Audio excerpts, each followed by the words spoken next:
everybody to the Global Transformation Project. Bill Douglas of fame of World Taiji and Qigong Day. He's the reason we've created the Global Transformation Project. And I would like to bring to everybody's attention that we are like PBS. We invite you to donate what you can so that we can continue to bring you programs, and to also sign our petition to the UN to have the mind-body programs brought into our educational system. And we'll explain why that is so important and will affect your pocketbook for the better if we can bring these programs into the school system. So Bill Douglas, take it away. All righty. We've all been very excited about this program. We've had some incredible programs. And so to be excited as we are about this one tells you how great this one's going to be. And we've got some extraordinary human beings here that are making this possible. One of them is Dr. C.J. Rhodes. And Dr. C.J. Rhodes herself has done some incredible research with mind, body, and education. And hope maybe we can get into that later. And then also Siobhan Hutchinson, who's just been really the backbone of this project right here. And it's just created some extraordinary content. And we just got a message yesterday from a teacher who had gotten his degree in mind-body medicine. And he said he's gotten more out of our programs than he got out of his whole education. And just to let you know, the people that we've been bringing on here. And so today I'm so excited, and I believe we have a slide of Dr. Penberthy. Okay, so today we have Dr. Kim Penberthy from the University of Virginia Research Department. And so she's a Chester F. Carlson Professor of Psychiatry and Neurobehavioral Sciences at the University of Virginia School of Medicine, where she conducts research, teaches, and provides clinical care. She obtained her undergraduate degree and master's degree in psychology at Wake Forest University and her PhD in clinical psychology at Virginia Commonwealth University. She is a board-certified licensed clinical psychologist who's been practicing for over 20 years, provides clinical treatment to patients in psychiatry in the University of Virginia Cancer Center, Associate Director of the Clinician Wellness Program, and is a Fellow of Humanism in Medicine at the University of Virginia. Wow, that sounds like a beautiful degree. And President of the American Psychological Association Society of Clinical Psychology. Wow. So now we also have a video introducing the UVA's research, and it's a great video. And so we'll open it with that, and then I'll just turn it over to Dr. Penberthy, and then can have a discussion as we go through. All right. Perceptual studies in the School of Medicine at the University of Virginia. We are a group of psychiatrists, psychologists, and neurobehavioral scientists who explore phenomena of consciousness. For more than 50 years, we bring a rigorous scientific methodology to bear on the study of near-death experiences, altered states of consciousness, very young children who remember their past lives, and related phenomena that bear on the question of the relationship between the mind and the physical brain. Between the near-death experiences and the past life memory reports, we have thousands of cases coded in databases. This large collection of data allows us to look for trends and patterns within each type of phenomenon. We've established a high-quality EEG lab here. We're interested in states of consciousness that have by and large been ignored by contemporary psychology and neuroscience. I've seen the impact of people discovering a different way of thinking about their consciousness, and it is transformational. Building on the past 50 years of research into these phenomena, we're now asking new questions and diving deeper into the data. We ask big questions. Is it possible that consciousness continues on after we die? Are there ways to alter consciousness that will improve your quality of life? And if so, what does that mean for us as human beings? Are certain personality types more likely to report these unusual experiences? If we ignore these phenomena, then we risk having an incomplete understanding not just of ourselves, but of the ultimate nature of consciousness. And these are the questions that we're willing to tackle. We're really just getting started.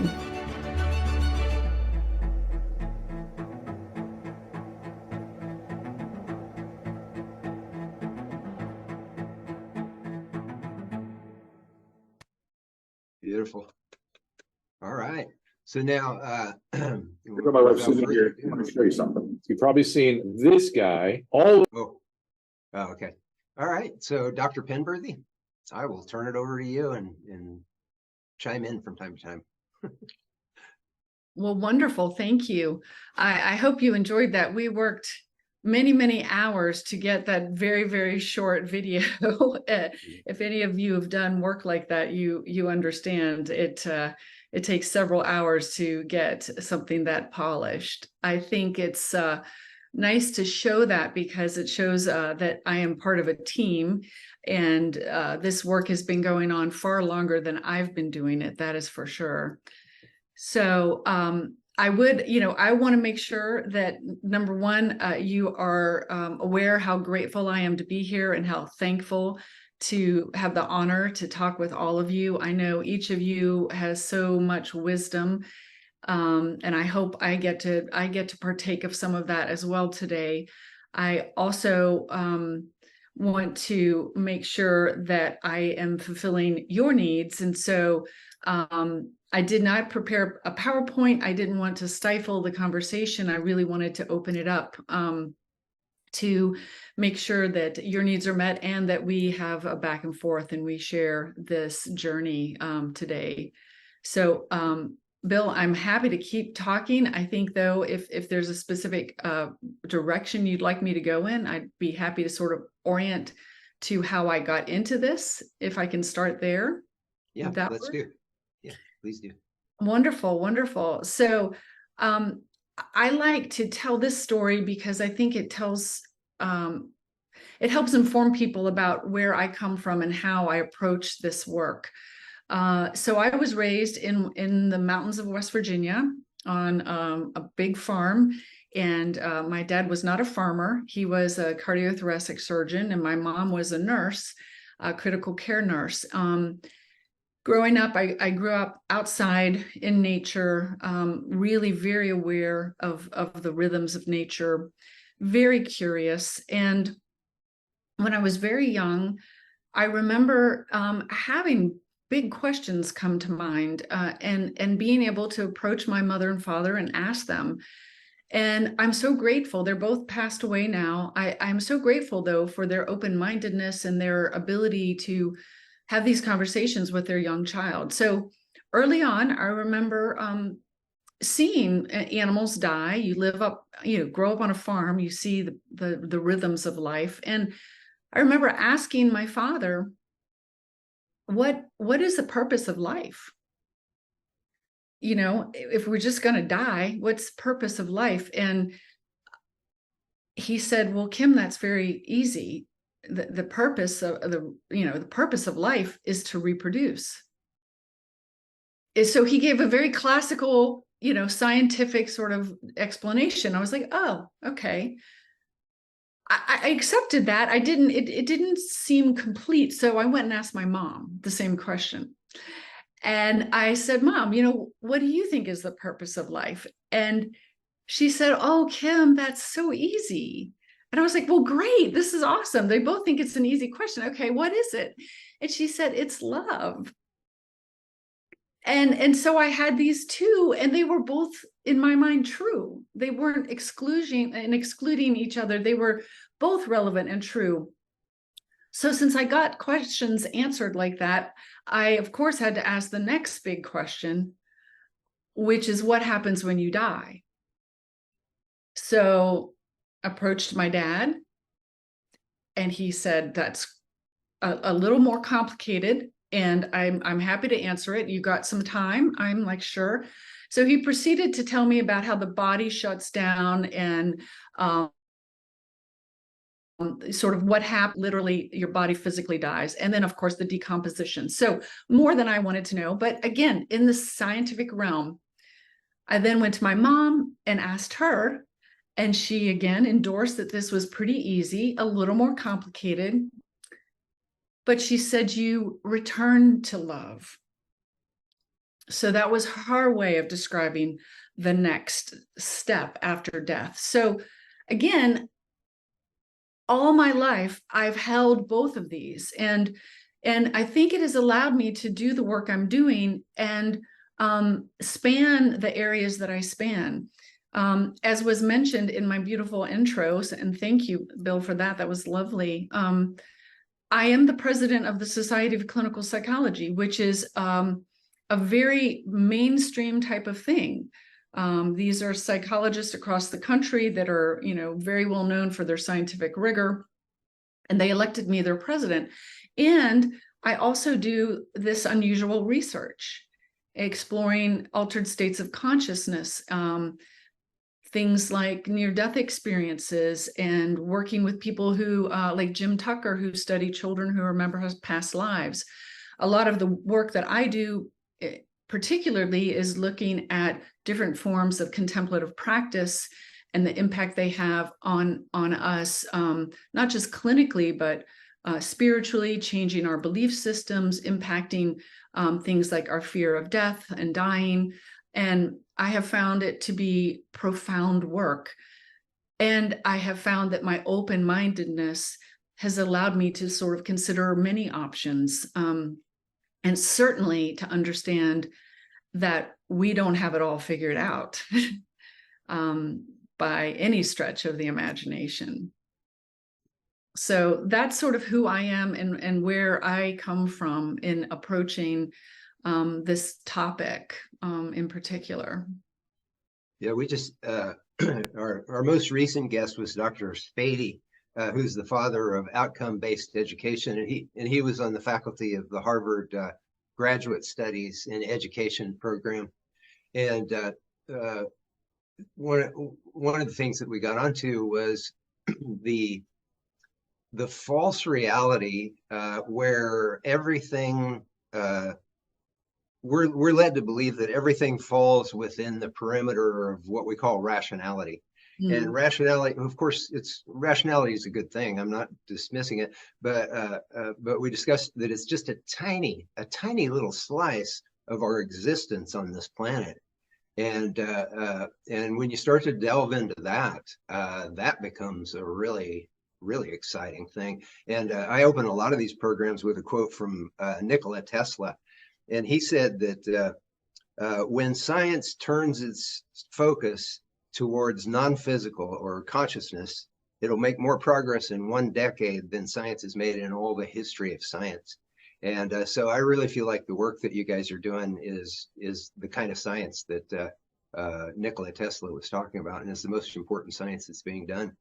And when in your talk, I kind of come down with your mom on these things, although of course your father was correct, but he was falling in that slice that I was talking about, where we're allowed to think. But your mom, she was really hitting onto some things. And I spent 40 years collecting science on consciousness and mind-body, because when I started practicing mind-body practice, and the reason I started is because a psychologist recommended it to me. And so then it just started a 40-year journey of collecting all this science. And it got into physics, it got into, mathematics. I mean, it got into all the different levels of human, thought.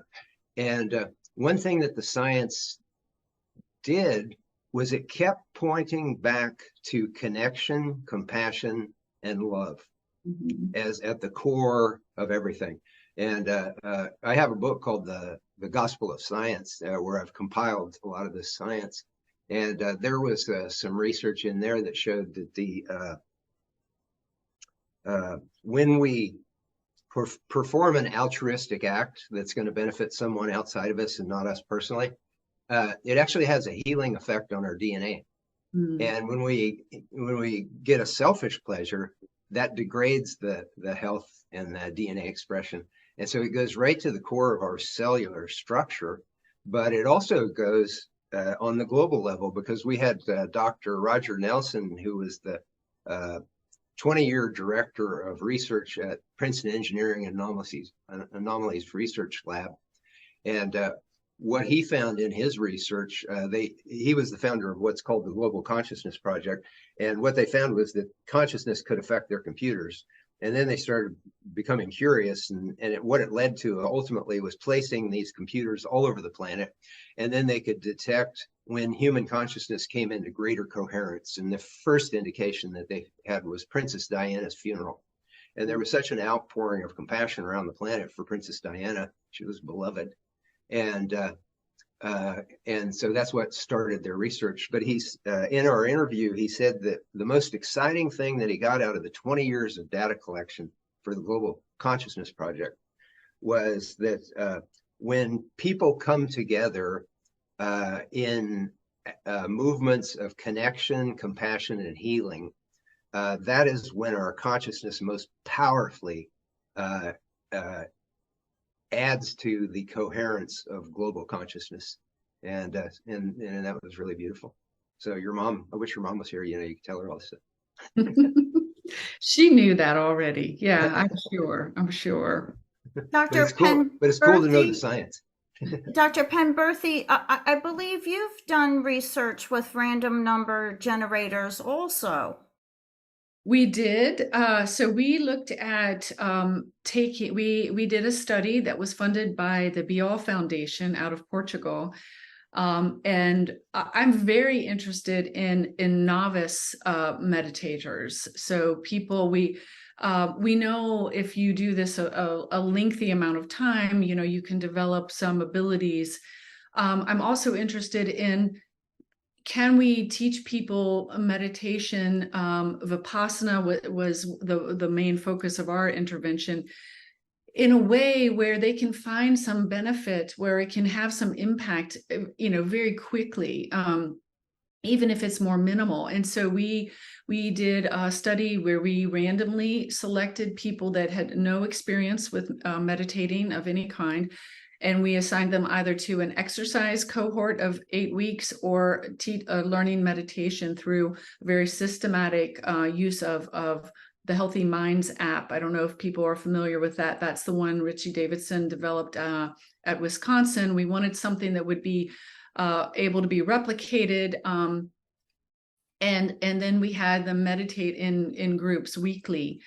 And we assessed a number of things, including their self-report of different psychic abilities, like precognition, the number of coincidences happening, that sort of thing, in addition to their mindfulness, their anxiety and depressive scales and things like that. And to your point, we had them also focus on a random number generator and in a group format. And we did not find, so trying to get it to go off random is what we were attempting to do. We found trends in that direction over time, which to me was astounding, because we're talking fairly small numbers, nothing like the global consciousness, studies, nothing. I mean, we're talking, tens of people instead of thousands. And so for such a small number of people, so newly aware of this ability and just learning, for them to even have this minimal trend, we looked at it over time, was pretty amazing, because I thought we would see absolutely nothing. So, based on the statistics, it looked like if we had larger numbers over a longer period of time, we would have seen that, which is mind-boggling from a scientific point of view. Of course, from the contemplative side, it's like, well, of course, a group of people all with one mind will have an impact, and you will see it. Yeah. So it was statistically significant with a small group. No, it was not. No? It was trending that way. Okay. And what you can look at trends and then predict, if we had a larger number of participants, it probably would have become that way. It's it's where you need larger studies. As every research paper ends, we need more research. Now, So- For those- Dr. I Spady just- has a Siobhan? question. Siobhan, I just wanted to interject real quick. For those who aren't as familiar with the random event generator, because yeah. I wasn't, I had no idea what it was. And so I had to contact Dr. Radin and different researchers to explain it to me. And so it's like an electronic coin flipper. It flips coin about 200 times per second.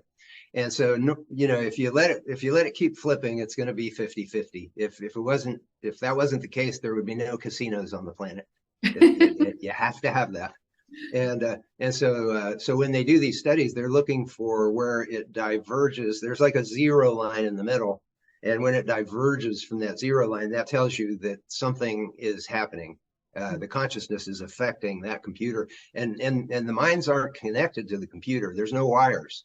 Right. This is just pure consciousness, and it's non-local. The research that many have done, it shows that you don't have to sit next to the computer. You can be on the other side of the planet. So it really shows us that it's a connected universe. Yeah.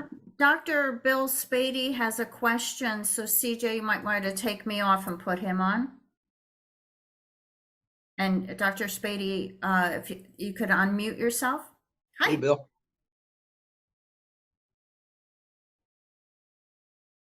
Hi, thank you very much. I am curious, as a former card-carrying PhD, of how your work, your whole team, is being accepted out there in the science of psychology world, given that anything that deviates from, quote, the standard model of total rationality has been historically poo-pooed from, the academic community. So I'm curious about that. But I also want to share with you, I want to volunteer to be interviewed by your team.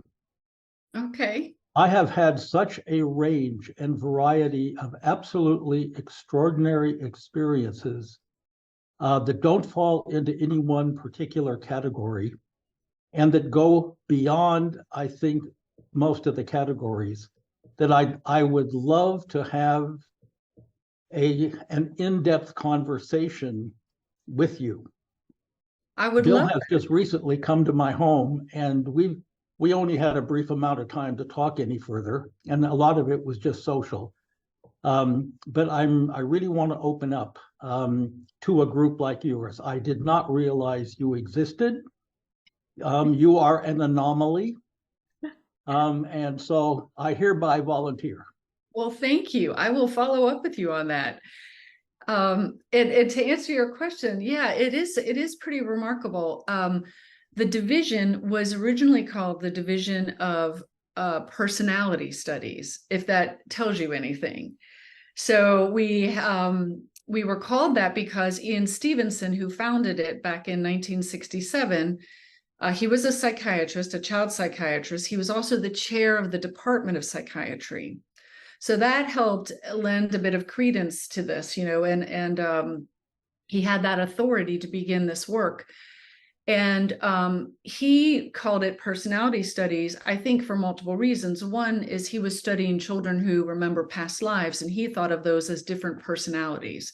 So, you were in this life, this personality, and then remembering the last personality from a previous life. And we had to change the name about 15 years ago when we had a chairman who was very much of a psychiatrist who was more of a pharmacokinetics kind of guy. He was very science. Psychiatry should be about medications, that sort of thing. He said he wanted us to change the name, so it changed to Perceptual. And that was, again, his influence, because he was like, these are all perceived, but we don't have evidence that they are anything more than some sort of perception. So the name really reflects some of the changes over time. I have been lobbying personally to change it to the Division of Consciousness Studies, but no one's asking me, so no one's taking my advice. But to your question of how we are received, I think there's a couple of answers. One is that many of us came up through our careers in mainstream areas. So Jim Tucker was a child psychologist doing child psychiatrist doing child psychiatry. Bruce Grayson, who studies near-death experiences, was a traditional psychiatrist and developed our careers in this way. I was a clinical psychologist who did early in my career, I specialized in persistent depressive disorders and really looking at chronic in a sort of treatment-resistant depression, and through our work became more and more interested in these areas and started bringing them into our work. So many of us have sustained sort of a foot in both worlds, if you will, which I think is important, because I think that helps bring the mainstream folks who might not even consider this, not even give it a second thought, things like precognition or the impact of meditation on global consciousness. They may never even look at that or think about it if it weren't for their colleagues who they respect in these other areas. So I think it has been helpful because we sort of span that. And the other big thing is I really believe some of this is just a shift in people's awareness and accepting of this. When I started doing research on mindfulness and meditation, over a decade ago or longer, it was very weird. People thought it was strange and it was hard to get published. And now you see that, everyone's probably seen that famous graph that shows the number of publications in mindfulness, from the 70s, it goes way up like this. And so we have accepted it as more of a scientific thing that we can explore and study. And I think what comes along with that is the awareness that there's all these other areas as well. It's not just a meditation in the form of MBSR, mindfulness-based stress reduction, that that is pulled from traditions that are rich and deep. And I hope also I'm really pushing and trying to make sure that we don't forget that our Western cultures did not invent this. It's not like this is some new discovery we came up with in the late 90s or something. That, if we get real about this has been around as long as humanity. Every indigenous people, every ancient spiritual tradition, religious tradition, has some contemplative component that demonstrates the power of humans practicing these ways of being. So I'd like to bring to your attention, for your colleagues, how the year 1995 was such a watershed year that I'm not sure anybody has documented. Okay, it was when Daniel Goleman published the Emotional Intelligence book. Okay. It's when David Hawkins published his first book, Power versus Force, and about the whole consciousness map that he created around kinesiology, okay, which surely would be interesting to have scientists, okay. Tom Kenyon produced his book called, who's a profound sound healer and whatever, his book called The Hathor Material. And in 1995, Neil Donald Walsh published his first book in the gigantic series called Conversations with God. So something triggered in the mid-90s that just shifted the paradigm of what?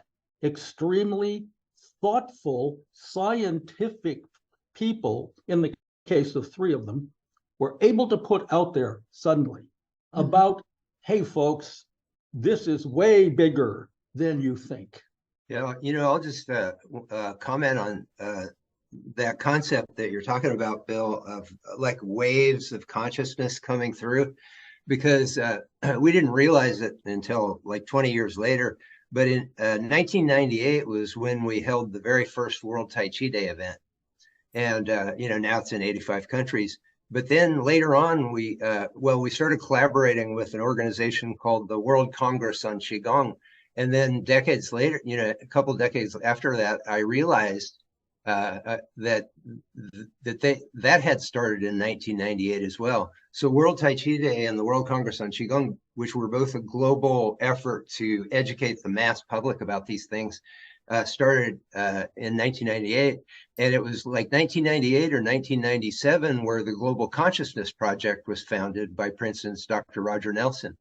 And then it all came full circle because eventually his Global Consciousness Project found that the World Tai Chi Day event had increased coherence in global consciousness.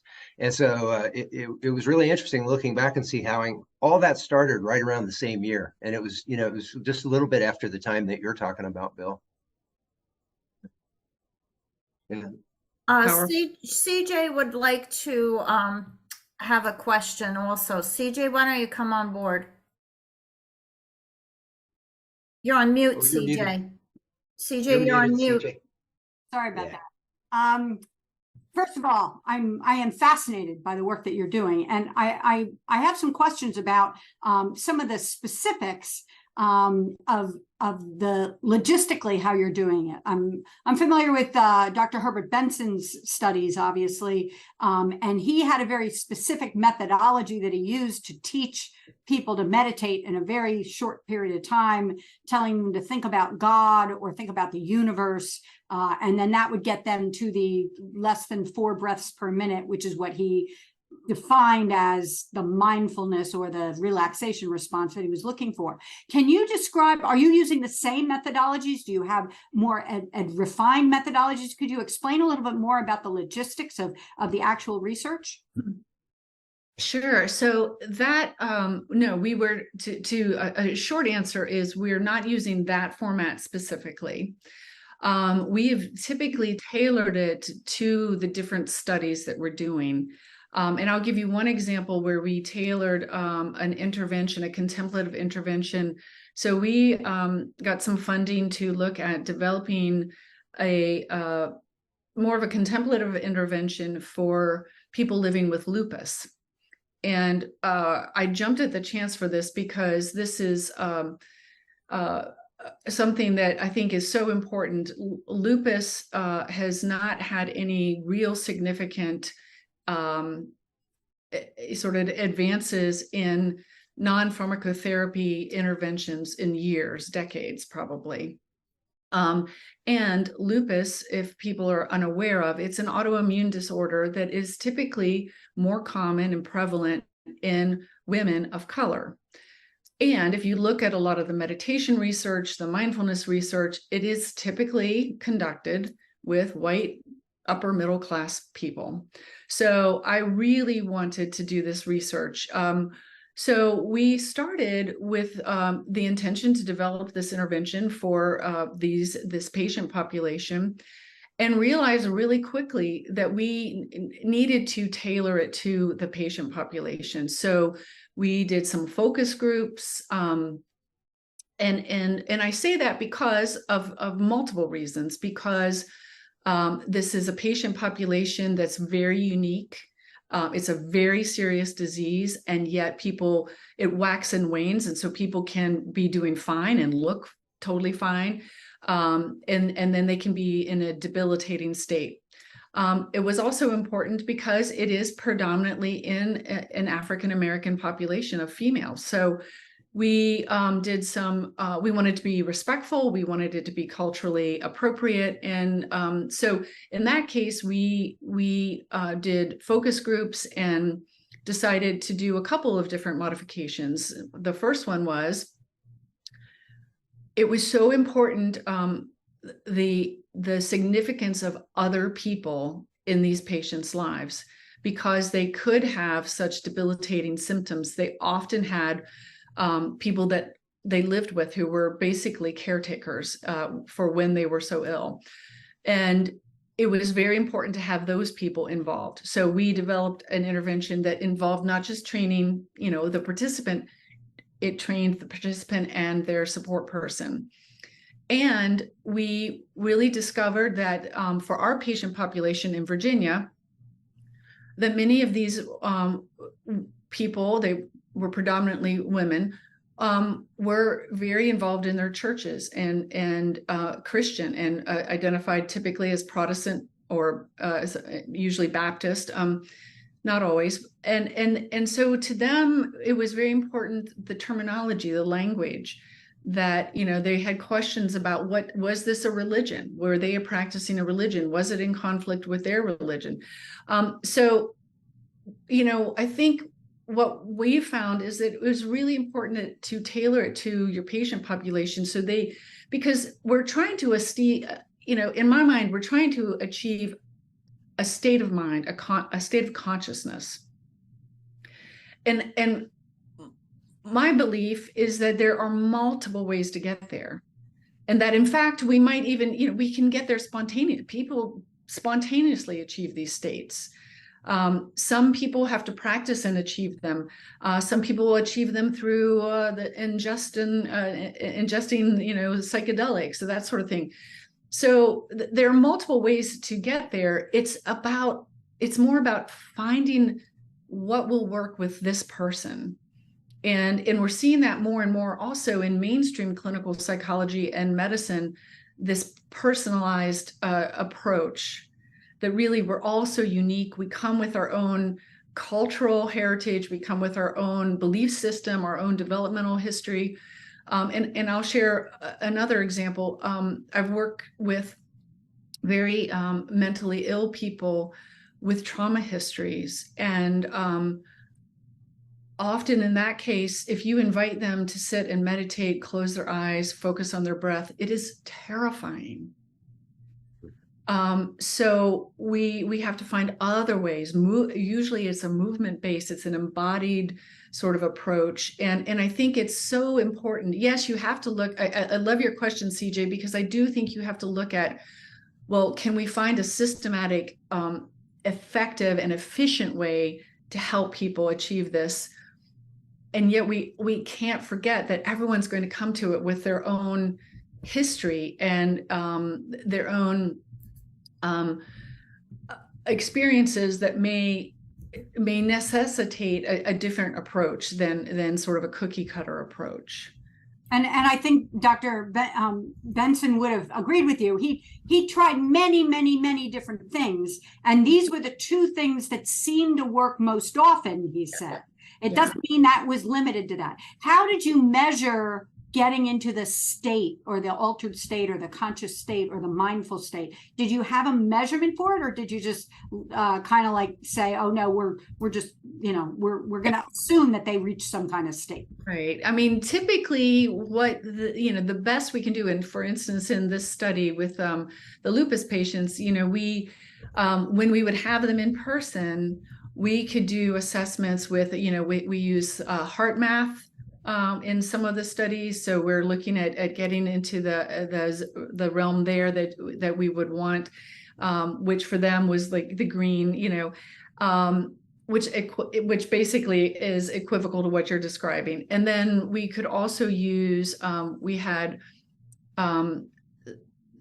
ways to measure heart rate variability while they were doing the meditations. And so looking at that, now that was a little more in depth. Again, you have to bring them, this included a Zephyr you had to sort of strap on and maintain during the time we were practicing.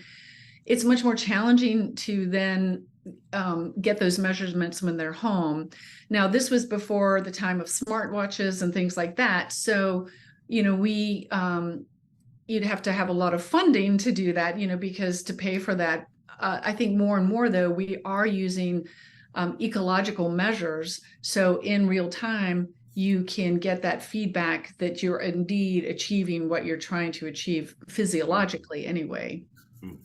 And again, I'm fascinated by your lupus study. I have 5 autoimmune disorders. So it's, you know, because once you have one, you tend to have another because it's a metabolic issue. So I had no idea that you had a study that was done on that. And I am very interested in seeing the results of that or the write-up of that. If you could let me know or find some way to reference so I can review it, I'd really appreciate it. Thanks. Yeah, one of the things that that we got involved with was you may or may not be familiar with it. I don't know, and there may be different versions of this. I'm not trying to just promote this one company, but there's a thing called Muse, a headband that'll sync with your phone, and then it can detect your brain waves, and then you can find out when you're in alpha state, essentially, or the percentage of time you're in alpha state.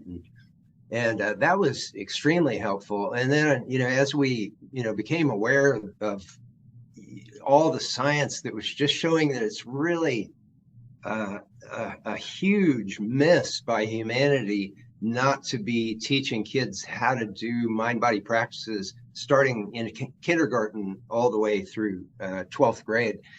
We have a United Nations resolution. Everybody can sign the petition to advocate for a non-mandatory, suggestive United Nations resolution advocating mind-body education K through 12 in public education worldwide. And what we're advocating is what we call the Big Five, because they have, you know, in some cases, millennia of research behind them, but they have a huge amount of modern medical scientific research. And that's Tai Chi, qigong, meditation, yoga, and mindfulness. And so as I'm going through all this science, you know, it becomes increasingly apparent that what makes them special is that alpha state component. You know, in Tai Chi, we talk about Wu Wei and flow and things like that.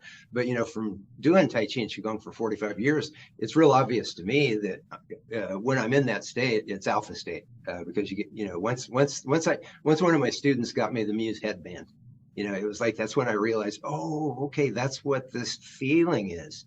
And so we realize now that, you know, if we get this into public education, it'll be quite easy to determine whether children are going into alpha state. And it wouldn't be like we're introducing a foreign concept. Dr. Spady mentioned that Dr. Bruce Lipton suggested that kids are in alpha state a lot of the time up into about 7 years old. And then that's when learning starts to slow down and everything. And we start to get more, we start to lose touch with that ability to go into alpha state, which again, I think is quite natural. Because, you know, you were mentioning your experience in nature and how these things and some other aspect of this. And I remember when I was a little kid, and I would walk in the wheat fields when the wheat was ripe, because I lived in a small farming town. And I'd walk in the wheat fields and you just have that drone of the wind blowing through those wheat heads. And there was nobody out there but me and my dog, you know. And I realized now, looking back, I was going into alpha state. It would happen. And then I would come out of it, you know, within a couple of seconds. And I think, wow, what just happened? Where did I go? You know what I mean? Because I wasn't in the normal state of consciousness. And so I've been wanting to ask you, given our focus, our project is we want to get 100,000 signatures at least. I mean, really, we feel like we should be able to get millions of signatures because mind bodies all over the planet, and take it to the United Nations. We're going to contact every UN mission in the world to co-sponsor a resolution for non-mandatory mind-body education camp suggestion for public education worldwide, and then use that as a vehicle to provide educators all over the world with the science. And we think it should be an easy sell because the science shows that regular meditators, their IQ increases, you know, can increase as much as 20 points. And their GRE reading skill increases, their math proficiency skill, their verbal fluency. These are all the things that we want students to be able to do. And you know, in study after study, test scores go up when people practice these things. And so we don't think it should be a hard sell. And the UN passed the International Day of Yoga in 2015 with a record number of co-sponsoring nations, 177 co-sponsoring nations. And so we feel like the world is ready for something like this because it would save trillions of dollars in saved healthcare costs. If you look at the data, you know, Dr. Herbert Benson put together. And also Kaiser Permanente did a 20-year study, and they determined that about 70% of the illnesses sending people to their doctors were caused by stress. So we're talking trillions of dollars in savings, not to mention the reduction in global violence, and that science is massive as well. So yeah, I was just curious to get your feel on this project that we're involved in. And we call it the Global Transformation Project because the science shows that's what it would do. Absolutely. And I love the idea of getting this into the school systems. I think that's where, you know, you can make the biggest impact. I will have to say, I have some experience in implementing something like this with college students. And we did a study that has been published, that we've got 2 publications from it, where I had a professor who was a Buddhist studies professor who said, you know, I'm doing this unique class, and it's going to be teaching about these contemplative traditions, and we're going to talk about modern applications, and something very different for a religious studies course, we're also going to have a lab where we practice them. And he was interested in, you know, do you think this will have any impact? And so I said, well, you know, it's a bit different because you're exposing them in an academic way. It's more of an exposure because it was sort of a survey of different traditions and modern applications. I said, but it's worth a try. Sure, why not? You know, we'll look at if it increases mindfulness, if maybe we'll throw in some other measures like compassion and altruism and stuff.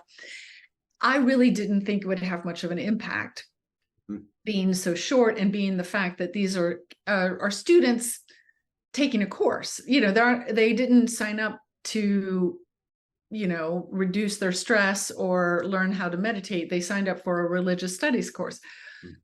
Well, lo and behold, we found significant changes in 1 semester. Wow.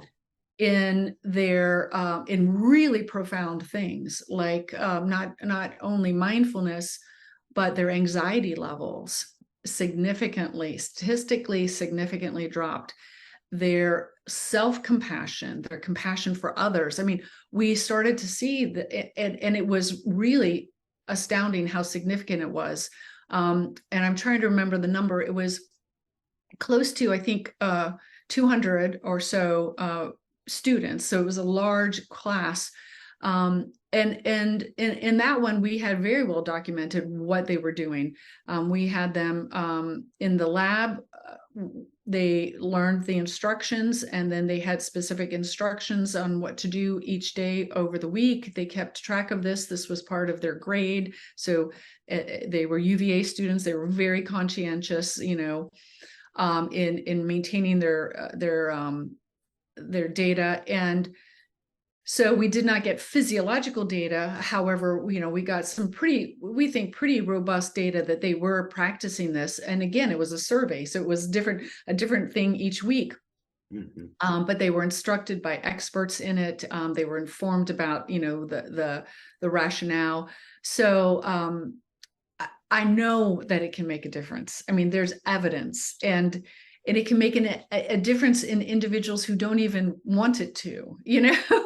I mean, and I mean that seriously, because in so many of our efforts psychologically, we need a willing participant. You know, we need someone who's motivated and believes in the treatment.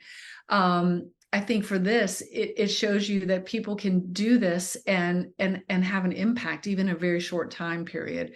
Well, we would love to get the data from that and link to it from the Global Transformation Project website. That would be really fantastic. I can send you all those. We actually have 3 people that are dying to ask a question. So first we'll go to Patricia Saunders, then to Mindful Manny, and then to Dr. David Feinstein.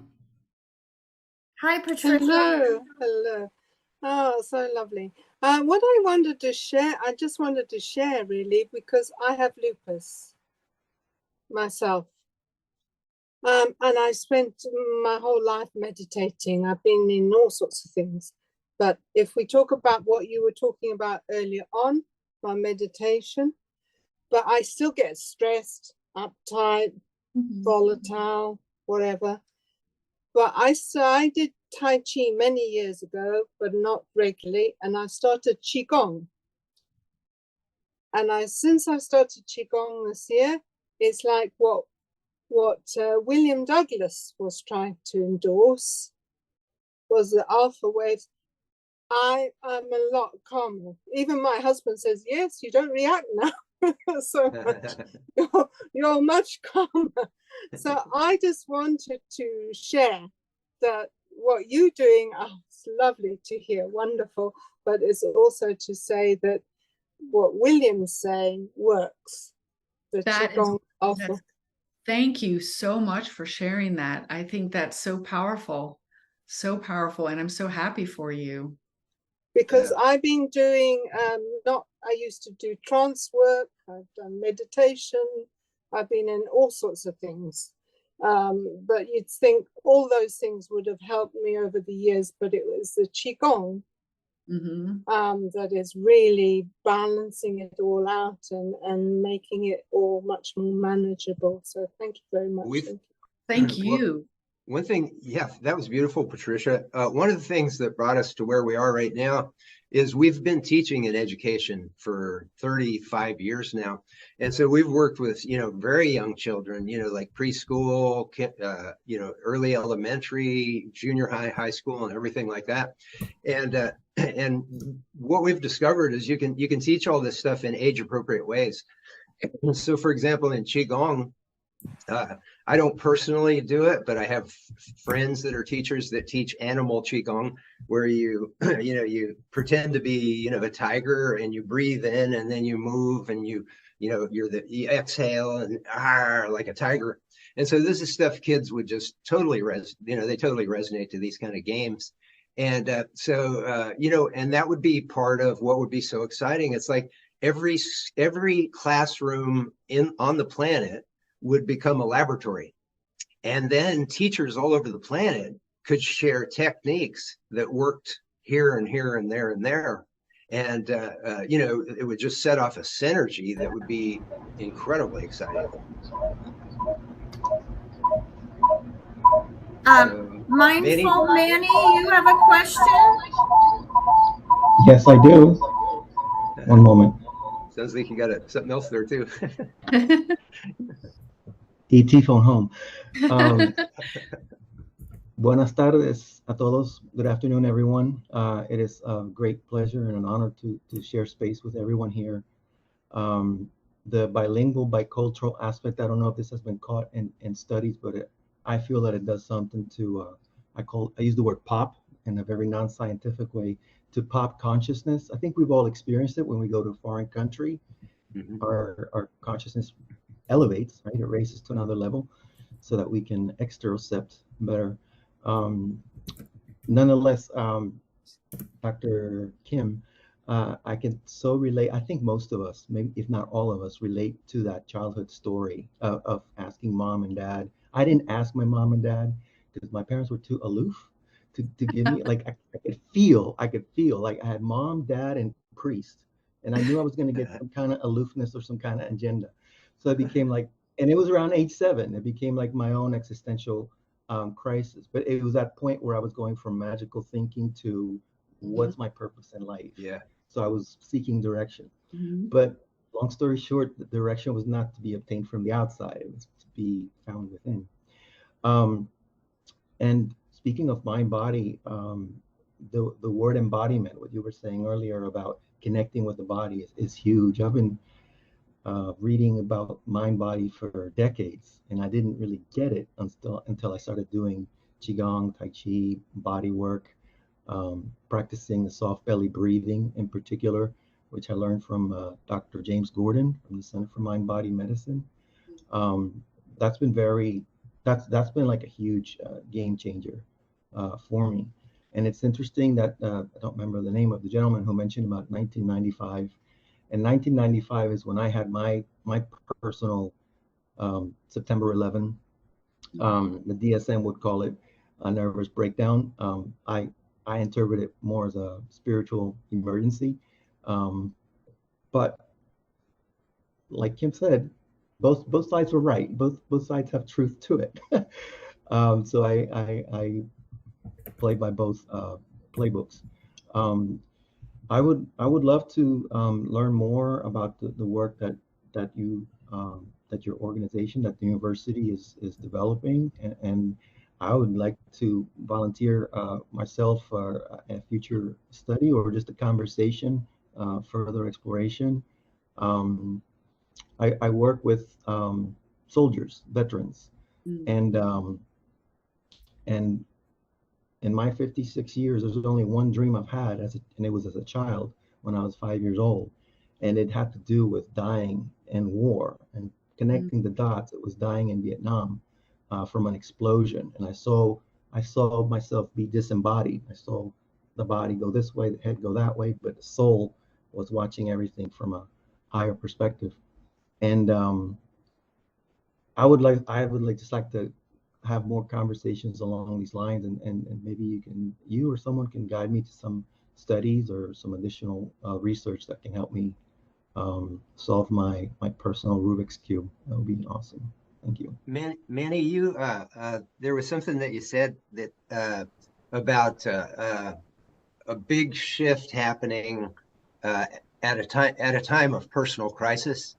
And 1985. Yeah. Yeah, I had the same thing has happened to me in two big ways, in two separate instances, where it was like I just felt like everything in my life was falling apart. You know, the first time it happened, it was because I lost my parents and my youngest son within about a year and a half, and then I had a huge extraordinary consciousness experience that changed the way that you see everything, like you're talking about.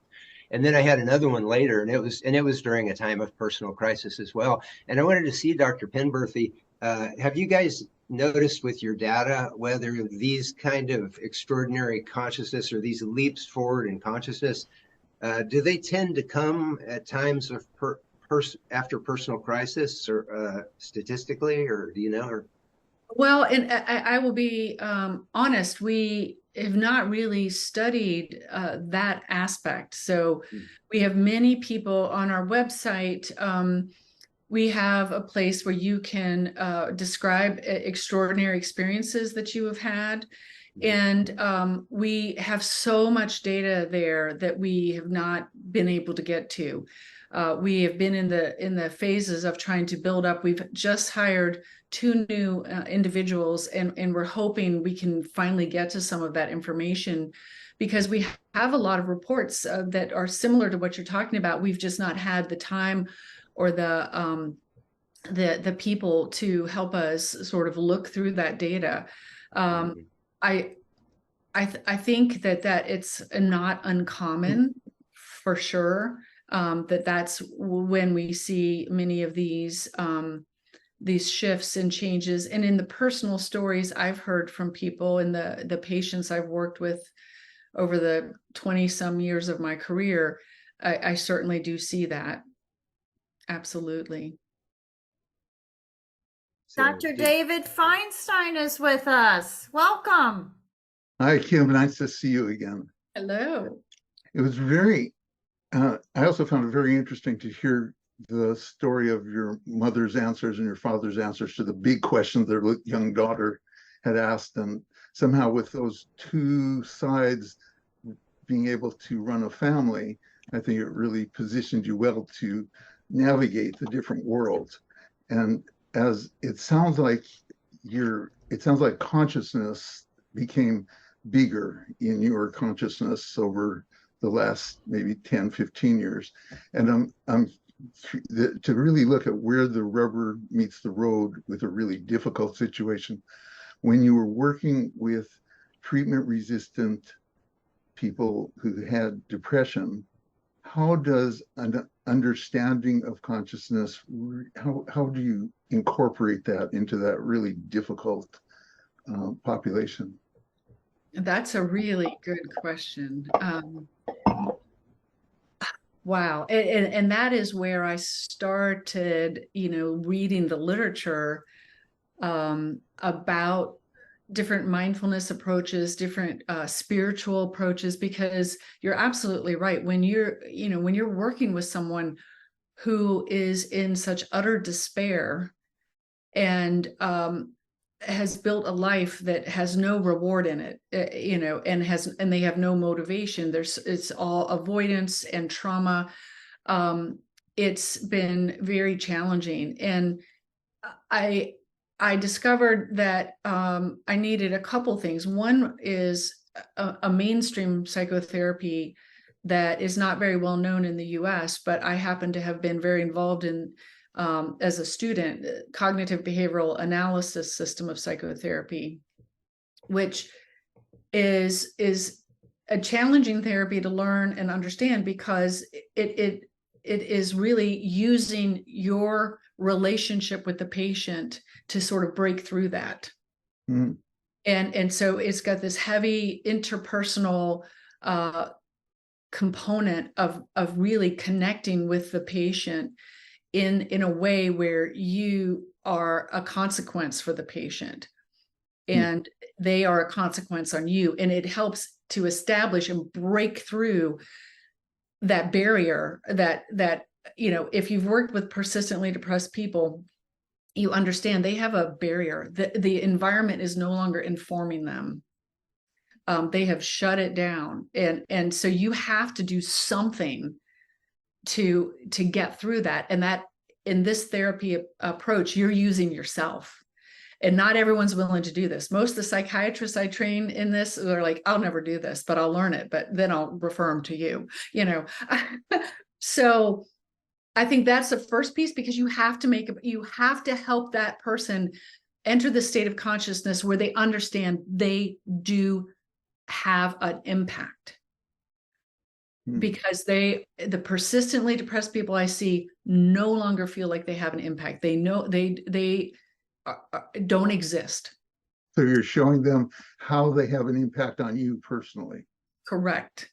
And it's in a very well-defined therapeutic way. So it's obviously not going to be about me satisfying my needs.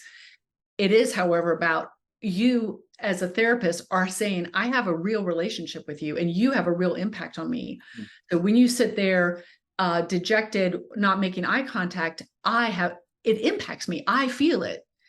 And you confront them with that. So it is fairly confrontational in that way, in a supportive way.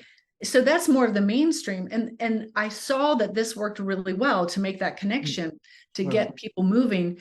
And then you really had to have the next step, which is in CBASP, it's increasing that felt emotional safety. And then it's teaching people how to be more self-efficacious. So we call that, it's more of this sort of perceived functionality that now I understand I can have some impact.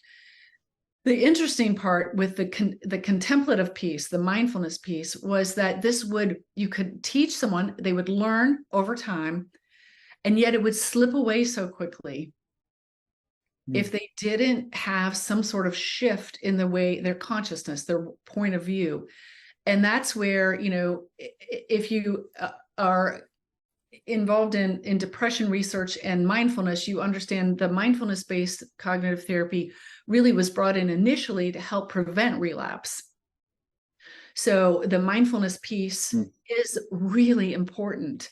Even when we're doing cognitive behavioral therapy, we're doing these mainstream therapies, it will all sort of go back.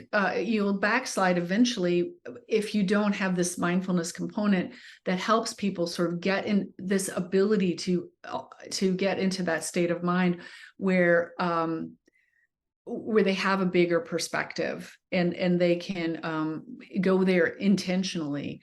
So for me, it's been a combination of those therapeutic interventions, very intentional, where step by step to help sort of lead people out of this place where they're isolated, they're not responding to the environment, which means that their brain is shut down too. I mean, they're not expansive, they're not thinking of possibilities, so they're not mindful. They're not able to be contemplative because it's just the sameness, this never-ending avoidance and fear. And I think in fact, I've studied more the persistently depressed patients. I think though you see that fear, avoidance, shut down in so many people with mental illness, PTSD, anxiety, depression, and others, where we don't maybe have a diagnostic category for them, and yet you see that they've just it's a very lonely, sad place.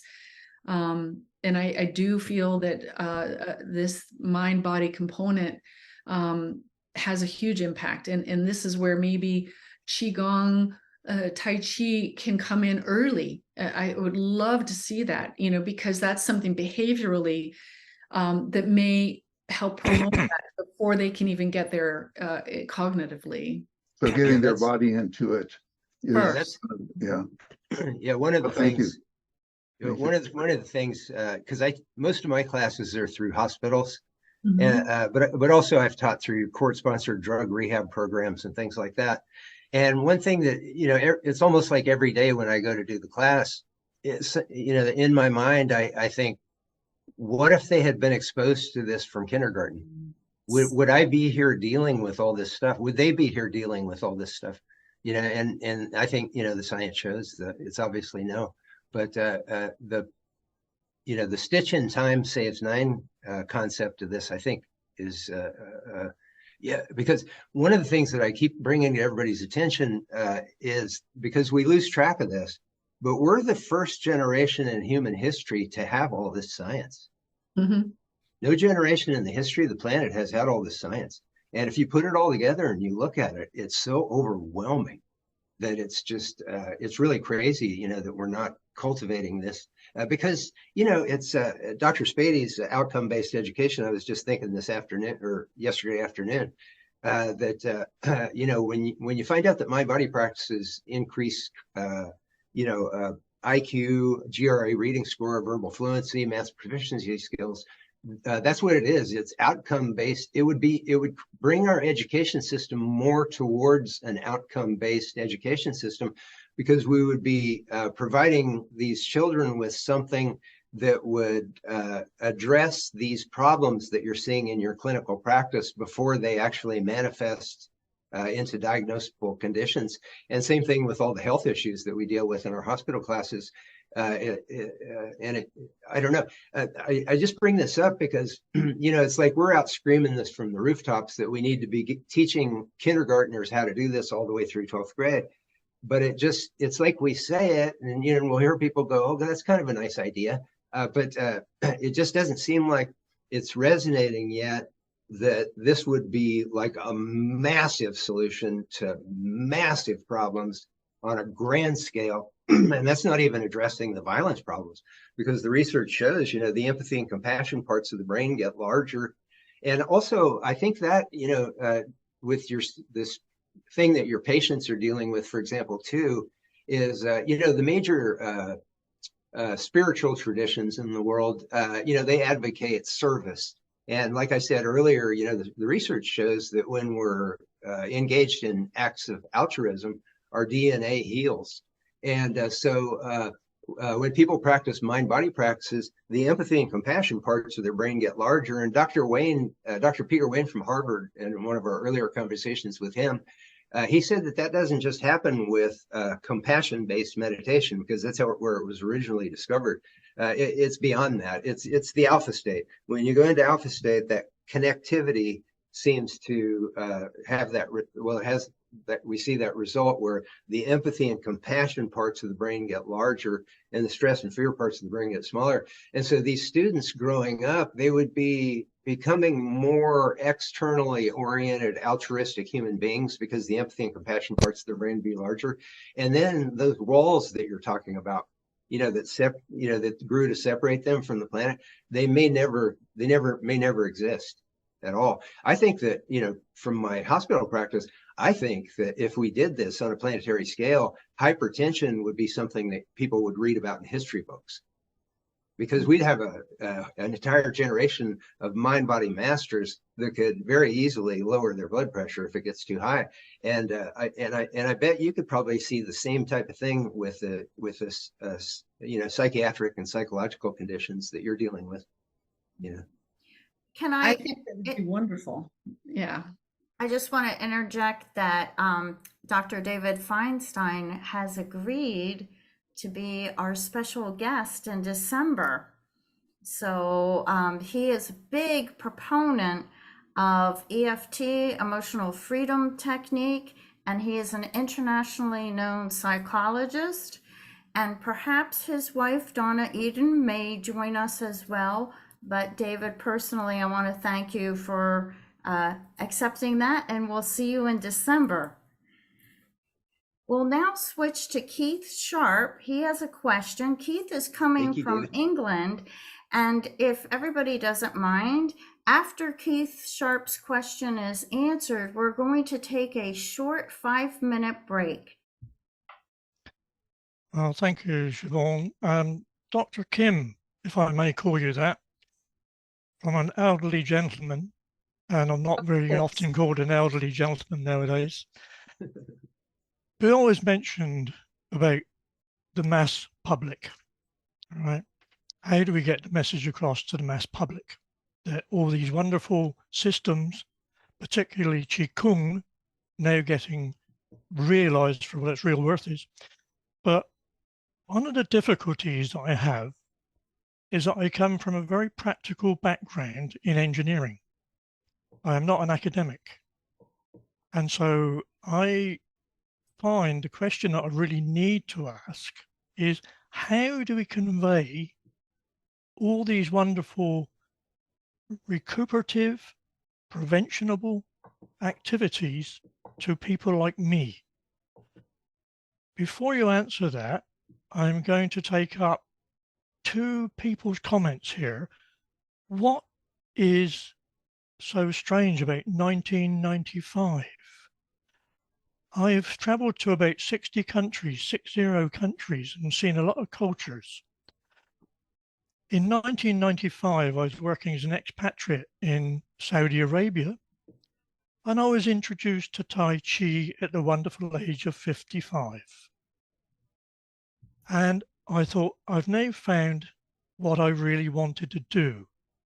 I won't give you a long story, but what I'm interested in is feelings. How do we get from this state of practical specifications, time frames, and cost elements that I've been brought up in, to the situation that said, in 1972, I was in Brazil, and my team there took me up into the jungle, and I had witnessed the remains of the chickens that the African Macumba had actually sacrificed. How strange I felt at that stage is now sending a chill down my back. But more appropriately, in France, my wife and I were on holiday, and we went to a particular village in the south of France known for, shall we say, certain religious beliefs. And they had a small church at the end of the road. And on the engravings above were the following words in English: "This is an evil place. An evil place." I could not go into that church because that's where they used to create the murders and throw the people over the side of the mountain that it was on. These are experiences that I have found that after 60 years of engineering and activities, I now find myself saying, oh, we're now talking about mindfulness. We're talking about sensations. I've had people in my classes saying, Keith, please don't generate quite so much chi because I'm a Reiki expert and I cannot actually absorb any more energy, right? Now I think, what am I doing here as a practical person having those visions, right? So it's how do we communicate these wonderful academic research activities into the mainstream? And I'm delighted, if I may, to say to Bill, CJ, and Siobhan for actually accepting me into this wonderful global transformation project. I cannot offer myself as a volunteer, but what I would like to actually keep people informed of is that we're talking of health qigong for wellness, well-being, lifestyle. But we do have, unfortunately, a political element from the Chinese Communist Party. They are actually active in at least 50 countries promoting very controlled health qigong. But I go back now, if I may, to the question, because I did raise the question, was how do we communicate between what you're doing, Dr. Kim, and the wide population? How do we bridge that gap? Well, one thing I want to just interject real quick is personally, I don't like to demonize the Chinese on this because this is a global phenomenon. I mean, these practices, they should be on every, you know, this conversation that we're having, this should be on all the mainstream media all over the world. There's a lot of different interests that are involved that pull things in different directions that make things that should happen not necessarily easy to happen. And but I don't want to point fingers at China or any particular country. I just feel like the airwaves are full of all that all the time. You know, the divisiveness, and what we've always tried to do is just to bring people together in the realization that we're all human beings, and that this alpha state is a common thing that all of humanity has, and if we can come together as humanity, you know, human beings, just like we have with World Taiji and Qigong Day for 24 years, we can change the planet, and so I just wanted to mention that. So thanks, please Bill. continue. Thank you very much. And I think your question, Keith, is, if I may, Keith, please call me Kim. Yes. Yeah, thank you. Is a really good one. I mean, that's what we're all sort of trying to figure out. And I think that part of it is meeting people where they are. And, you know, as Bill was saying, teaching it in a way they can understand, they can receive it. And then what I have found is really, it does its magic, because once people feel that feeling, like Bill's talking about, the alpha stage or whatever sense they achieve, they're sort of hooked, for lack of a better word. They see the value in it. And, you know, how do we reach the masses? I think Bill's point is a good one. I think schools, you know, sort of trying to sort of get it in early and sort of normalize it is going to be very helpful. I mean, so you know, I think getting people when they're young is always helpful, because then it's much more natural. However, I do think we need to sort of address it at all stages. So bringing it in, as we're doing, just continuing to bring it into senior centers, bringing it into community centers. I know there are efforts in teaching mindfulness in prisons, and I would think these more movement-based would be fabulous in those arenas as well. So finding people where they are, reaching them where they are, and just persisting and spreading it and talking about it to people. It's interesting. I know there's a center, the Contemplative Sciences Center here at the University of Virginia. And I hesitated to bring this up because I'm not sure of what the outcome has been, where it's gone. However, I do know they had, so this is a Contemplative Sciences Center that was founded primarily to teach contemplative practices to college students. So yogic practices, different mind-body movement practices, mindfulness, meditation.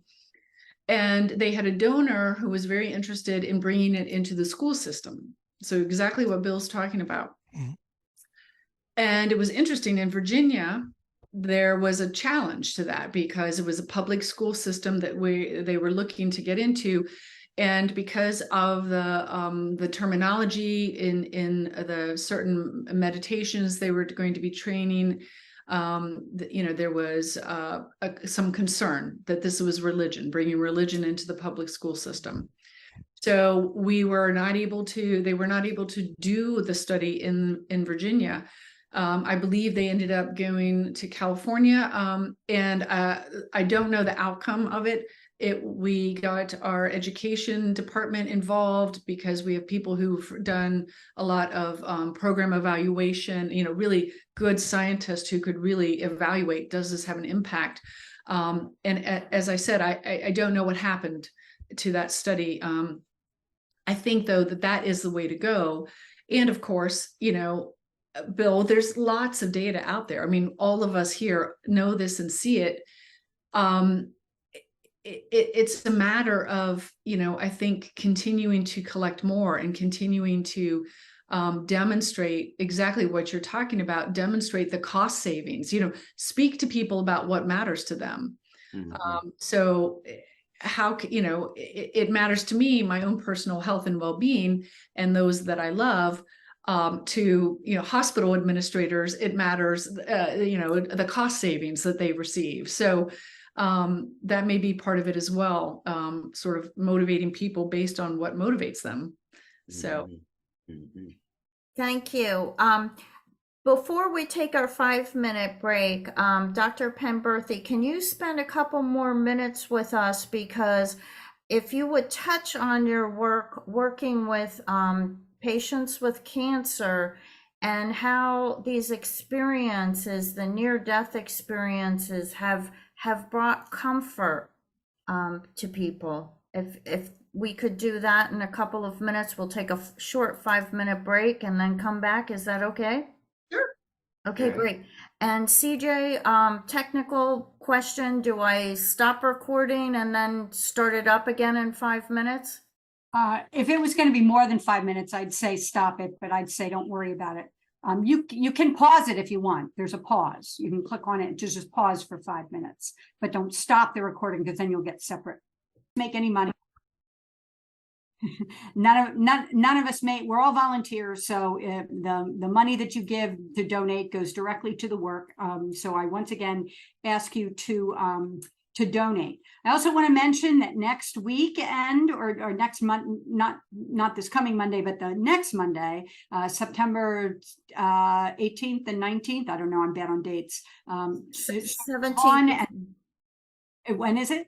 I think it's the 17th and 18th. Monday and Tuesday, we're in Boston. We're in Boston. Bill and Siobhan and I think, Dr. Penberthy, aren't you also there? Are you presenting in Boston at the conference? No. Okay, I'm sorry. That's our next speaker, Dr. Gail Hubach. That's who. I was going to say, I think I'm going to be in Green Bay, Wisconsin, giving a talk. But if you'd like to, you can go to the Osher Center website. It's the Science of Tai Chi. I'll put the link in the chat as well. But if you want to hear lots of different things, we're each doing different things, and we're also presenting stuff together. So we've got lots of stuff going on at Harvard University's Osher Center, at the Science of Tai Chi, a whole body health, I think is the name of the conference that they're doing. Okay. CJ, I wanted to bring up Bill's book.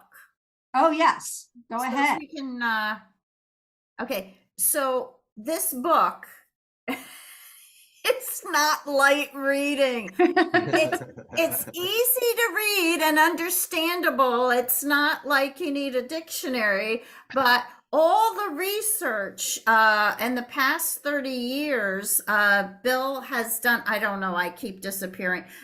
It's the Gospel of Science. I'm trying to get the book. Anyhow, it's the Gospel of Science.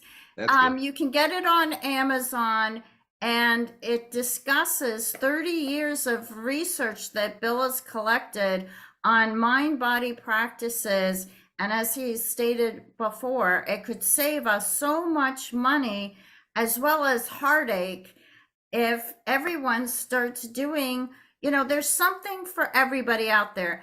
Maybe you're not into yoga. Maybe you're not into taiji. Maybe you're into meditation. Maybe you're into other things that are mind, body, spirit oriented. There's something out there for you. And that's why we're bringing all of these great researchers to show you that it's not just our personal experiences and other people's personal experiences.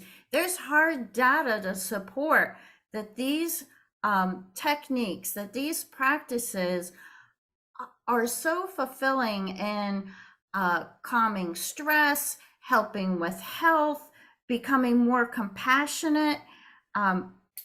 We could go on and on, but CJ, did you have anything else to say, or should we get back to Dr. Penberthy? Go ahead. Okay, Dr. Penberthy, I've been watching a lot of your interviews, and I want to tell everybody that on YouTube, they can find some of these very provocative interviews. You've been on different panels. You spoke so eloquently about working with patients with cancer and near-death experiences. Could you share the impact that your studies have on patients and caregivers? Well, certainly.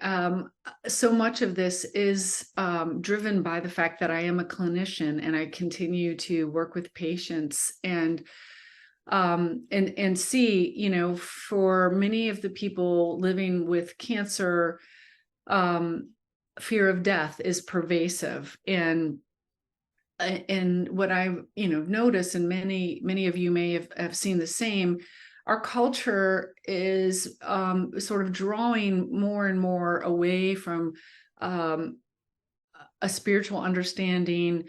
Fewer and fewer of us have sort of this way of approaching death that that can allow us to hold it and feel comfortable. So many people have been brought up in a very materialistic way with this idea that, you die and you're gone. And so what I have discovered over time in working with people, families of patients, palliative care patients, so patients approaching the end of their life, families after the death of their loved one, are that there were these things happening that were not explained in my traditional sort of background and education.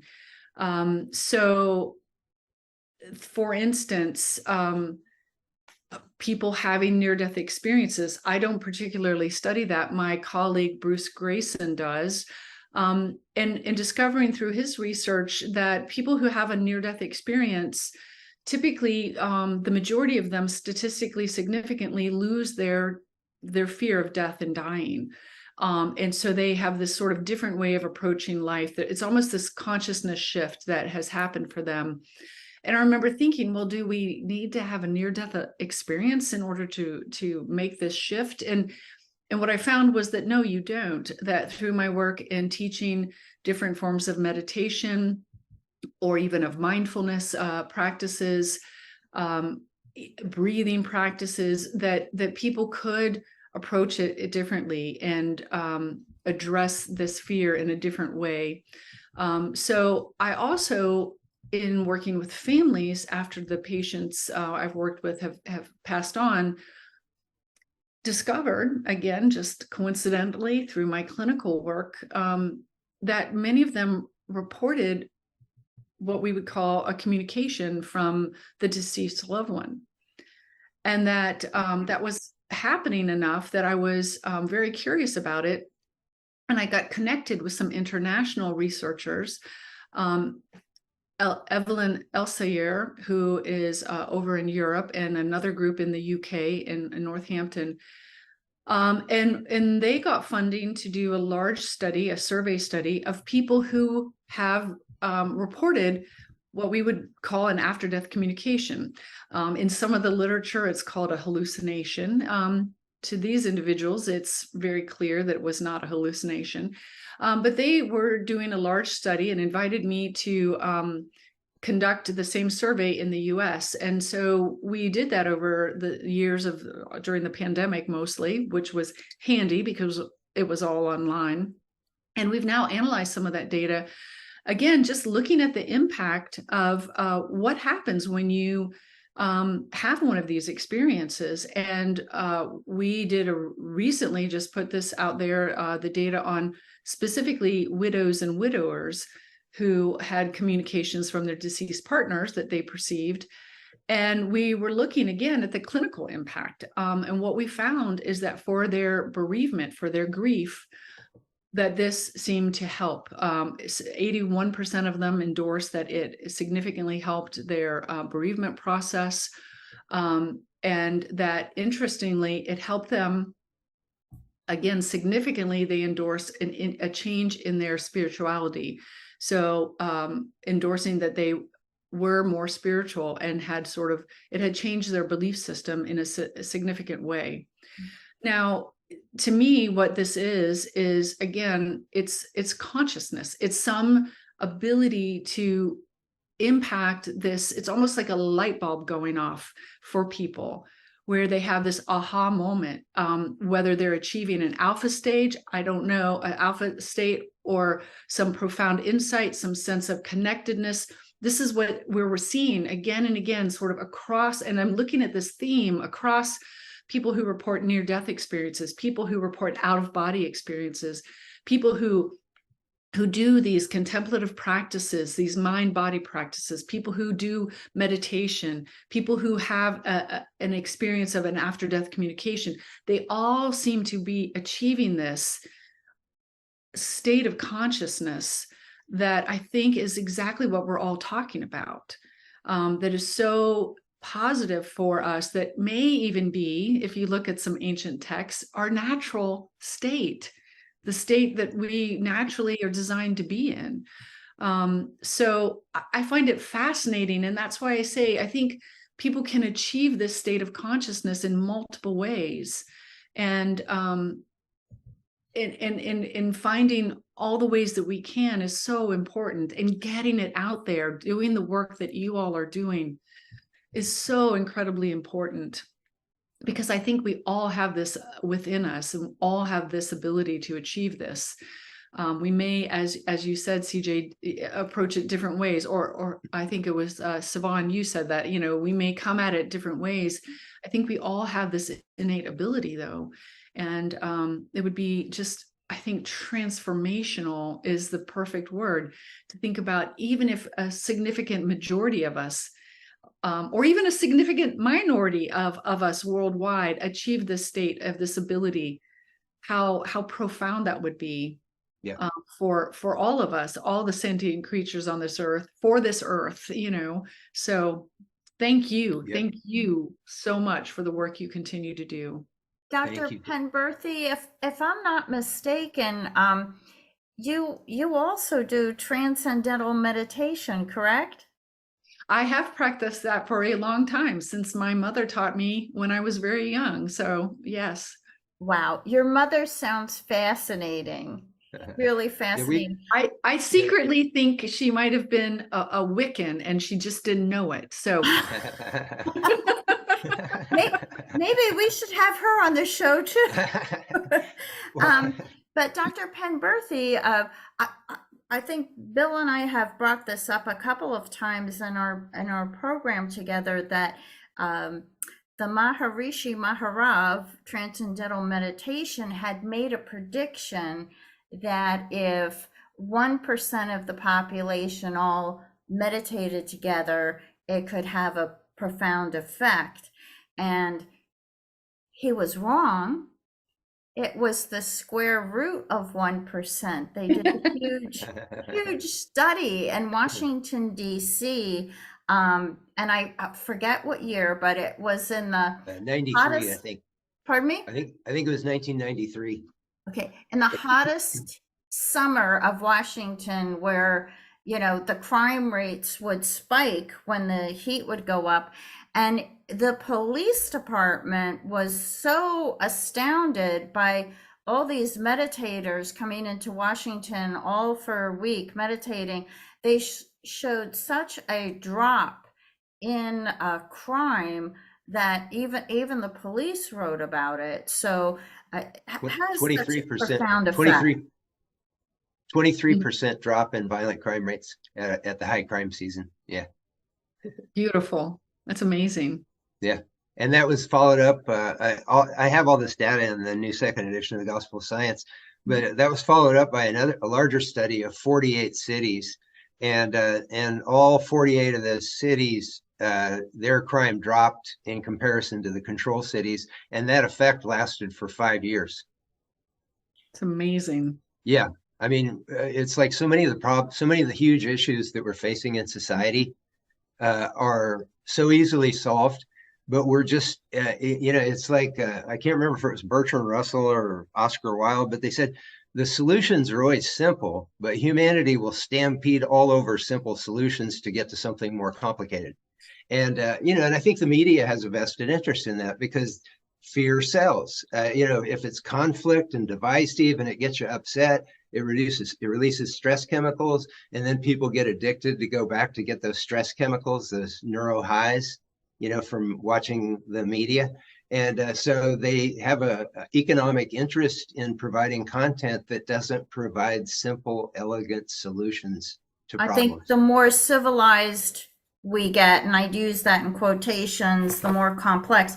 Now, Dr. I think it's money. I mean, I think it's money driven. It's obvious, fear sells. If it leads, it leads. Yeah, Dr. Penberthy, you had mentioned a book, I guess it was a study done in Australia with Aborigines. I had never heard of the book before. I think it's called the Mutant Message Down Here. Is that what? Down Under, Mutant.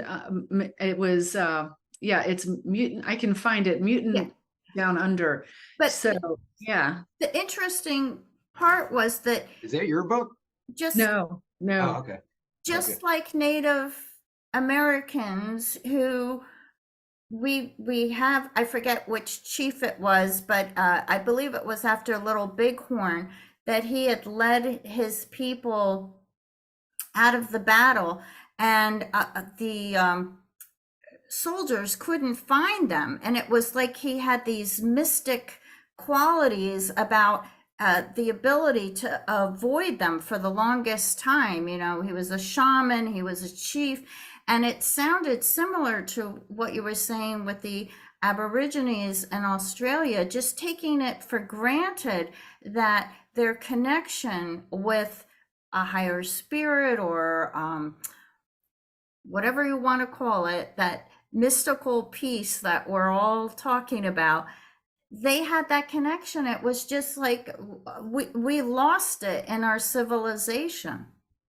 Yeah, that's before you delve into that. That's one of the things I want to just mention is just like kind of a personal thank you for the work that you guys are doing at UVA, because it's really liberated me and I think a lot of people, I'm sure a lot of people, the same as me, it's liberated us to be more authentic about experiences that we have as human beings that don't fit into the small paradigm of what's considered, rationality or logic, because it's larger than that and it hasn't been explained yet. And so like my wife had a near-death experience. My brother had a near-death experience. I had an extraordinary consciousness experience that involved my dead mother. And now I don't feel the least bit squeamish about being authentic and talking about these kind of things. And it's because of the work that you guys are doing. If you guys hadn't been doing this work, it wouldn't have freed us up to talk about these things. And like in my hospital classes, I remember somebody at UVA was saying in their near-death experience research that virtually every near-death experience is really a really beautiful experience. And it didn't matter what religion or race or culture that anybody came from, they all shared that same experience. And so really that should just end religious wars right there, because all the little arguments that we have over all this stuff, apparently, wherever it is that you go after you pass away, they don't have those problems there. So yeah, it's very powerful work you're doing. Well, thank you. And I really appreciate you saying that. I hear that often when I am giving presentations, whether it's at an academic conference or more of a public forum. You know, I'm thinking of the most recent one. I was in DC and basically just doing an introduction to our division and talking a little bit about the after death communication, the more recent study we did with widows and widowers. And during the part where you ask questions, a woman stood up, very professional looking woman who had tears streaming down her face, and she said, "Thank you. Thank you so much for sharing this information because I thought I was going crazy." She was recently widowed and swore that she sensed her husband's presence, that he had been communicating with her, and she really thought she was going crazy. And she had been too afraid to even say anything. And she had seen the talk advertised. This was a community talk in DC, and she attended, and she was just so relieved and so grateful. And so I think, yes, you know, what I've noticed in my clinical work is as a clinician, when you're open to hearing this, it is very common. And there's actually, speaking of that, August, I think it was 23rd of this year, the Pew Research Center released a poll where they asked Americans, it was limited to the US, about these after-death communications. Had they had any communications like this? 44% endorsed they had had communications in the past year. Wow. And 53% said they had had one or more of these ever in their lifetime.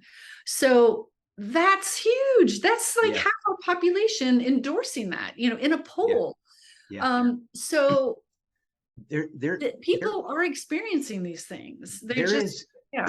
One of the things that I find myself, not intentionally, but being driven to bring this up, is there are two parallel realities. There's this popular culture, media, mainstream media culture, and then there's real life. And real life is a whole different thing than what we get when we turn on that shiny box in the corner. And the shiny box in the corner world is not nearly as healthy as this world is. And that's one of the things. People are having these kind of experiences. And one of the things that I mentioned is, you know, the Maharishi's research showing that, you know, when you get a critical mass of high-level meditators, you can dramatically reduce the violent crime rates. Well, violent crime rates in the United States are at a near 40-year low. And that's true of many countries in the world. I get into all this in the Gospel of Science. Now, why don't people know that? Because the media only reports the crimes. They never report the fact that the crimes are lower. Now, what's happened over these last 40 years, because largely, I think, because of the Maharishi and the Beatles going to see the Maharishi, because people younger than me can't comprehend what the phenomenon was. There had never been any people beloved by the entire planet in all over the world. My wife saw them in Hong Kong when she was in high school, you know, and over here they were enormous. And so the Beatles went there and they caused meditation to be spread all over the planet. And then it just spread because they lifted the Maharishi. And then the Maharishi took that and he created the Meditation Foundation. And then they did the research and they spread it all over the planet. And so what's happened over these last 40 years is the number of mind-body practitioners. Now there were Tai Chi masters, yoga masters that were doing the same thing Maharishi was doing on a smaller scale, but it was spreading. And so this tidal wave of mind-body swept across the planet for 40 years. And during that same 40 years, violent crime rates are at near 40-year lows in the United States and many countries around the world. And the world is vastly violent than it's ever been before in human history, if you look at the global data. And so there's this whole other world that exists outside of what people think, you know, the popular culture, mainstream culture is. And so, you know, when I hear the studies, you know, like you just mentioned, the Pew study that shows that, yeah, people just in the last year, 44% of people had some connection with somebody who had passed in the past. And that's one of the things we want to do with this program or personally I want to, is to continue to break the taboo where we can start talking about these kind of experiences and not feel the least bit, you know, intimidated about doing so. And then, you know, and spread that freeness throughout society more. Well, I would just want to interject. It's almost 6 o'clock, and Dr. Penberthy has been so wonderful with her time. Yes, sir. Should we just end if there's like one person that might have one pressing question that they need to have answered, and then we'll say adieu? Does anybody want to chime in with anything? And then I would, while I'm waiting to see if anybody will chime in, October 8th, we have an acupuncturist who is also a taiji teacher and heart math teacher. And I have been reading her thick book for the longest time, The Fabric of the Soul. Again, I don't know why this is, probably because of my background. It's called The Fabric of the Soul. And we'll put those in post-production. Thank you, Bill. And it's all about a very, I'm going to say, esoteric part of taiji and qigong called the 8 extraordinary vessels. And I'm actually presenting that at the Osher conference in the next couple of weeks to utilize this part of the practice for mental health. So she will be our guest speaker and is the expert on that next month. November, we have the founder of the American, I think it's the American Yoga Institute, American Meditation Institute. Thank you. Yeah. Leonard Perlmutter. Perlmutter was also called Ram Dev, will be our guest speaker in November. They're doing some extraordinary work with in education, Dr. Penberthy. If you go to their website, American Meditation Institute, yeah, they're doing some incredible stuff. Sorry, Siobhan. And he will be doing a short meditation with us, and he can talk about his experiences also. And then in December, again, I'm personally excited. Two of my teachers, Dr. David Feinstein and possibly Donna Eden will be. Donna will be there. Oh, I'm sorry? Donna will be there. Oh, good. She's Donna works with the Institute on Noetic Sciences, just so that everybody knows. Astronaut Edgar Mitchell started it because he was having consciousness experiences, and so they do research on human consciousness. Really amazing, profound stuff. Yeah. So and Donna Eden work and David's I've studied for the longest time, and I'm so grateful that you also will be joining us. Now, does anyone have any questions before we leave, before we part? Nobody? Well, I have one. It seems like it's directed to you, Dr. Penberthy, but really it's directed to the whole planet. And that is, if you wouldn't mind going back to UVA and letting people know about the global transformation project.org. And what we're doing is we're gathering a coalition of leading minds in science, health, education, mind, body, and so on and so forth. And you'll see a lot of names that you'll recognize that have already signed on. So as many people in your department at UVA that would be interested in adding their names and bios and what they're signing onto, and you'll see it when you go to the website, but they're signing on to the campaign for a United Nations resolution advocating non-mandatory, but just a suggestion of mind-body education for the planet, and then we provide science to them. And so the more academics and researchers in your field that add your names and bios to this coalition, the safer it is for other educators and experts in these fields to go, oh yeah, I can do that too. And then that's how we grow this global movement. Thank you. Yes. So I believe Bill Spady had a question. I do. Is your center putting out more popular, widespread versions of your work and your findings? Or is it pretty much confined to the world famous academic scholarly world?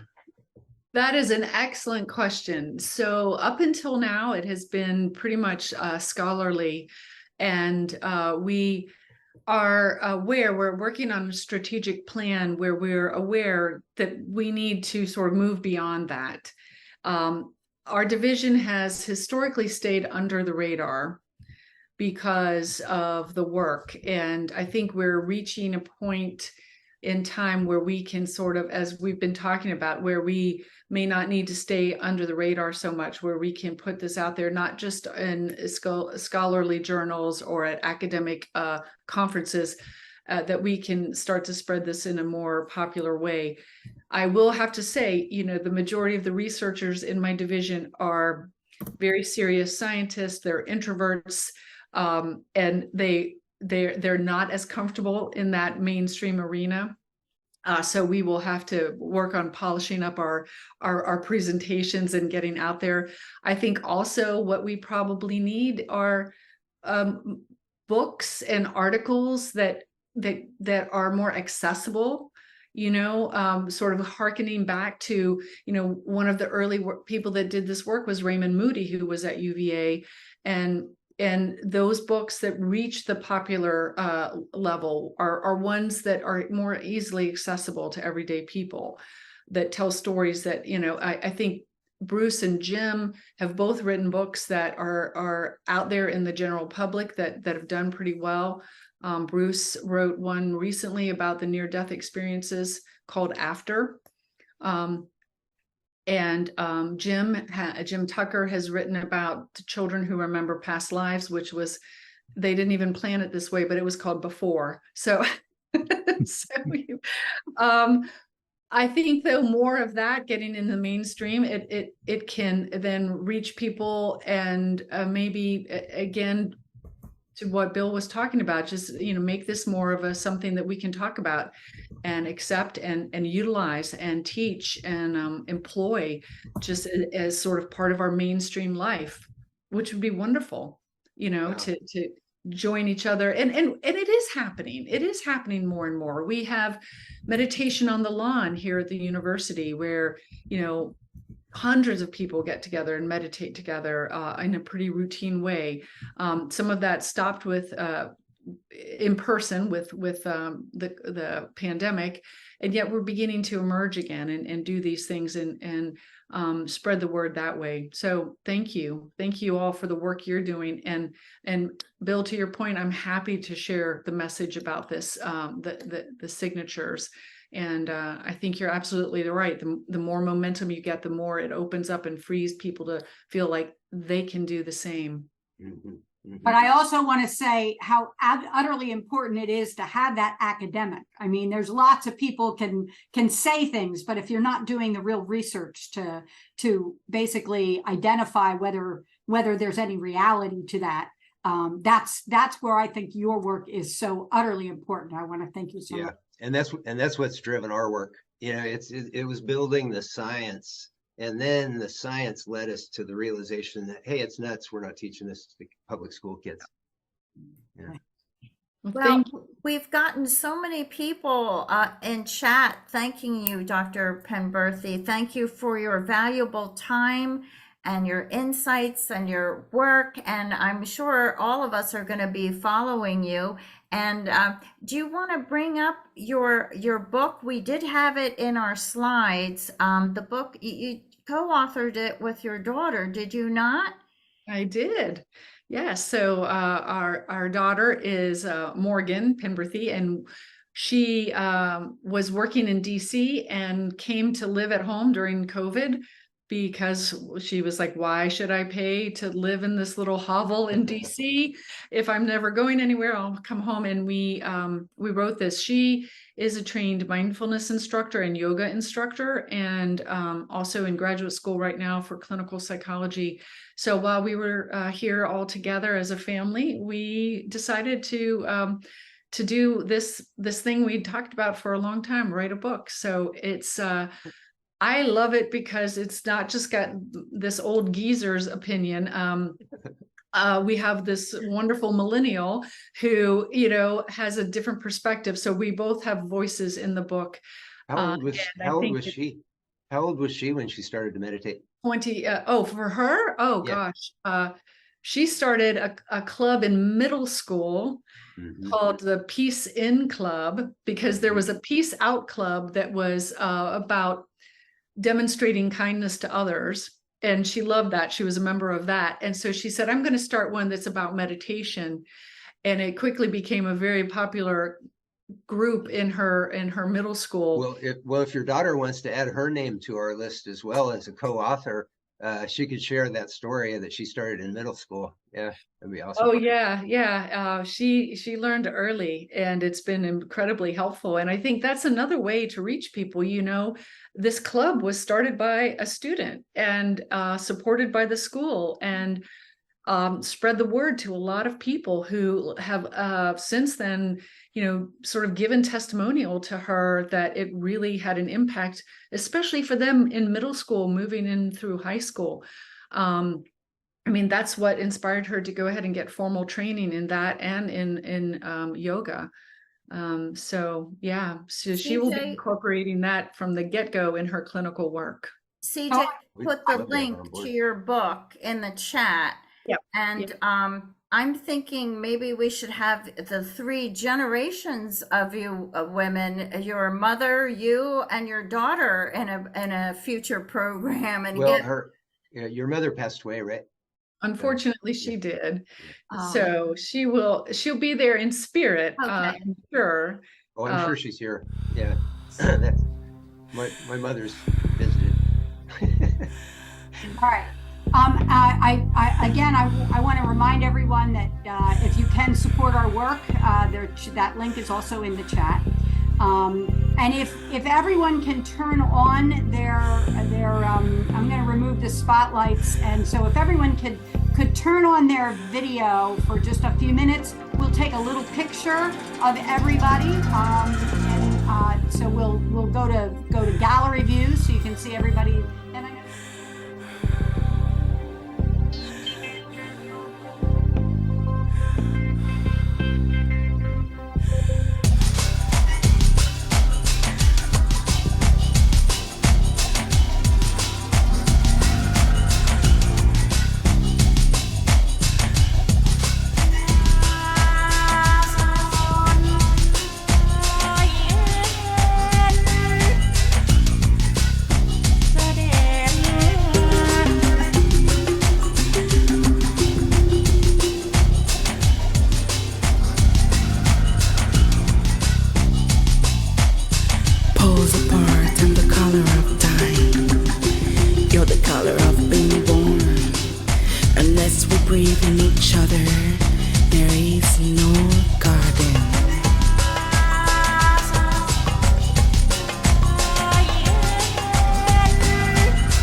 You're the color of rainbow.